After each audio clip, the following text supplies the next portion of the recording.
അസ്സലാമലൈക്കും, നമസ്കാരം. പ്രിയപ്പെട്ട പഞ്ചായത്ത് പ്രസിഡന്റും മറ്റ് വിശിഷ്ടാതിഥികൾ ഓരോരുത്തരുടെ പേരെടുത്ത് പരാമർശിക്കുന്നില്ല. സമയം എല്ലാവർക്കും തിരക്കുണ്ട്, എനിക്കും തിരക്കുണ്ട്. എനിക്ക് പോകാനുള്ളതാണ് 11 മണി ഫ്ലൈറ്റ്. നിങ്ങളൊക്കെ കാണാനും ഇവിടെ വരാനും കൂടിച്ചേരാനുമുള്ള ഈ ഒരു സന്തോഷം പങ്കുവെക്കാനുള്ള ഈ നിമിഷങ്ങളൊക്കെ നമുക്ക് സമ്മാനിച്ച മെക്സവനും ഇവിടുത്തെ പുതുപറമ്പിലെ മെക്സവന്റെ പടയാളികൾക്കും ആദ്യമായിട്ട് ഞാൻ അഭിനന്ദനം അറിയിക്കും.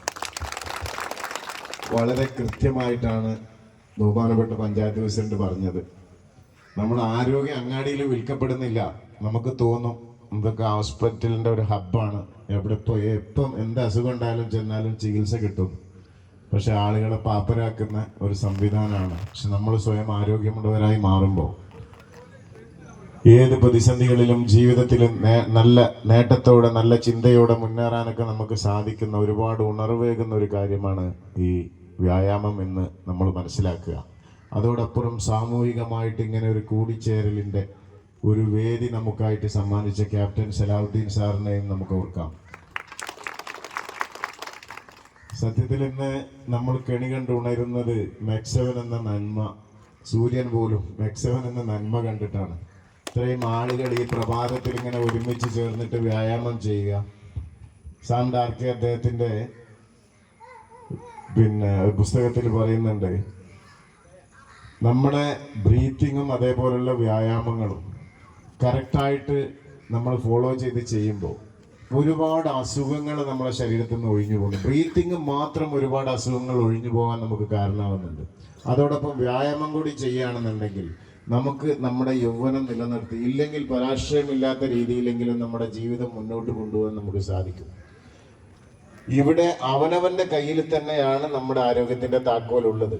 നമുക്ക് തിരക്ക് പിടിച്ച് 24 മണിക്കൂർ സമയത്തിനുള്ളിൽ ഒരു 20, 25, 30 മിനിറ്റ് നമ്മുടെ ആരോഗ്യത്തിന് വേണ്ടിയിട്ട് ചെലവാക്കാൻ സാധിച്ചിട്ടില്ലെങ്കിൽ വിലപ്പെട്ട നമ്മളെ കുടുംബത്തിൻ്റെയും നമ്മുടെയും സമ്പത്തും സമയവും അപഹരിക്കാൻ നമ്മുടെ ശരീരം ശ്രമിക്കും. തീർച്ചയാണ് നമ്മുടെ ലൈഫ് പാർട്ട്ണറായ ബോഡിയെ നമ്മളോടൊപ്പം ചേർത്ത് നിർത്താനും അതിനെ ഫിറ്റാക്കി നിർത്താനും ഒക്കെയുള്ള ഭാരിച്ച ഉത്തരവാദിത്വം നമുക്കുണ്ട്. പിന്നെ നമ്മളൊക്കെ സമ്പത്തും കെട്ടിപ്പിടിച്ച് ജീവിതം ഒരു വിധത്തിലൊക്കെ അങ്ങനെ തള്ളി നീക്കി പോകുന്ന ഒരു പ്രവണത ഉണ്ടാകും. ആരോഗ്യത്തിന് വേണ്ടി സമയം കണ്ടെത്തുന്നതിനപ്പുറത്ത് ഒരു വിനോദം എന്നുള്ളതും, ഇടയ്ക്കൊക്കെ ഒന്ന് പുറത്ത് പോവുക, ചെറിയ ടൂറൊക്കെ പോവുക, യാത്രകൾ സംഘടിപ്പിക്കുക, കൂട്ടുകാരോടൊക്കെ ഒന്ന് ചേർന്നിരിക്കുകയൊക്കെ ചെയ്യുക എന്നുള്ളൊരു സംവിധാനത്തെ കൂടി നമ്മൾ ഇതിലൊക്കെ ഉൾപ്പെടുത്തുമ്പോഴാണ് നമ്മുടെ ആയുസ് ജീവിതത്തിൽ മാനസികമായിട്ട് ഒറ്റപ്പെട്ടുകൊണ്ടുള്ള പ്രയാസം. പൊതുരംഗത്ത് പ്രവർത്തിക്കുന്നവർക്കറിയാം, വളരെ സജീവമായിട്ട് പ്രവർത്തിക്കുന്നതിനിടയിൽ റിട്ടയർമെന്റ് ലൈഫിലേക്കോ പൊതുരംഗത്തു നിന്നോ മാറി നിൽക്കുന്ന ആളുകളെ കണ്ടു കഴിഞ്ഞാൽ വളരെ പെട്ടെന്ന് അവർക്ക് അസുഖം ബാധിക്കുന്നവരും വാർദ്ധക്യം ബാധിക്കുന്നവർക്ക് നമ്മളൊക്കെ കാണുന്നതാണ്. ആ സജീവമായിട്ട് നിലനിൽക്കുമ്പോൾ ഇനി 100 വയസ്സായാലും പ്രശ്നമില്ലാതെ മുന്നോട്ട് പോകും. അതിന് നമുക്ക് സാധിക്കണം. ഭൂമിക്ക് പുതിയ അവകാശികൾ വന്നുകൊണ്ടേയിരിക്കും. മുല്ല നസറുദ്ദീൻ ഒരു ജംഗ്ഷനിൽ നിന്ന് അദ്ദേഹത്തിൻ്റെ അങ്ങാടിയിൽ നിന്ന് കരയുമ്പോൾ ആൾക്കാർ ചോദിച്ചു, എന്തിനാണ് മുല്ല നിങ്ങൾ കരയുന്നത്? അദ്ദേഹം പറഞ്ഞു, എൻ്റെ വകയിലൊരു അമ്മാവൻ മരിച്ചു പോയിട്ടുണ്ട്, ആ സങ്കടത്തിലാണ് കരയുന്നത്. അപ്പം ആളുകൾ സമാശ്വസിച്ചപ്പോൾ പറഞ്ഞു, മരിച്ചുപോയ സമയത്ത് അദ്ദേഹത്തിന്റെ സമ്പത്തൊക്കെ എനിക്ക് എഴുതി വെച്ചിട്ടാണ് മരിച്ചു പോയതെന്ന്. കുറച്ച് കഴിഞ്ഞ് ആളുകൾ പിരിഞ്ഞു പോയപ്പോൾ വീണ്ടും കരയാൻ തുടങ്ങി. അപ്പോഴും ആളുകൾ വന്ന് ചോദിച്ചു, എന്താണ് മുല്ല നീ കരയുന്നത്?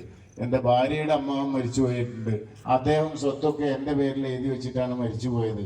അന്ന് സന്തോഷിക്കല്ലേ വേണ്ടത്, നിനക്ക് സമ്പാദ്യം കിട്ടിയില്ലേ, പിന്നെയും നീ എന്തിനാ കരയുന്നത്? അപ്പോഴദ്ദേഹം പറഞ്ഞ മറുപടിയാണ് നമ്മുടെയൊക്കെ തലമുറ നമ്മളോട് പറയാൻ പോകുന്നത്. ഇനി എൻ്റെ പേരിൽ സ്വത്ത് എഴുതി മരിച്ചു പോകാൻ എനിക്ക് ബന്ധുക്കളൊന്നും ബാക്കിയില്ലല്ലോ. മനസ്സിലായോ? ഇന്റെ പേരിൽ ഇനി മുതലേ എഴുതി വെച്ച് മരിച്ചു പോകാൻ ആരും ബാക്കിയില്ല എന്നുള്ള സങ്കടത്തിലാണ് ഞാൻ കരയുന്നത്. ഇതൊക്കെ അവകാശികൾക്ക് വിട്ടുകൊടുത്ത് പോകാനുള്ളവരാണ് നമ്മൾ.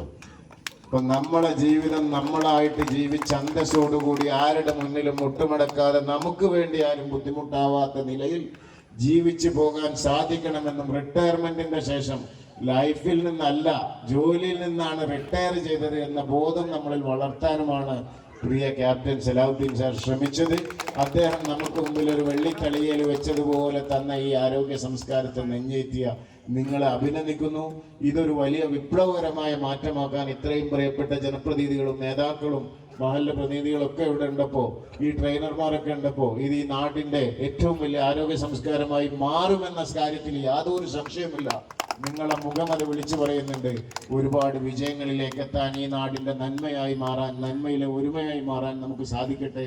എല്ലാ വിജയങ്ങളും ഉണ്ടാവട്ടെ. പിന്നീട് ഒരു ദിവസം വീണ്ടും നിങ്ങളോടൊത്ത് ചേരാം, നമുക്ക് കൂടുതൽ സംവദിക്കാം. ഏതായാലും എന്നെ ശ്രവിച്ച നിങ്ങൾക്ക് നന്ദി. ജയ് ഹിന്ദ്.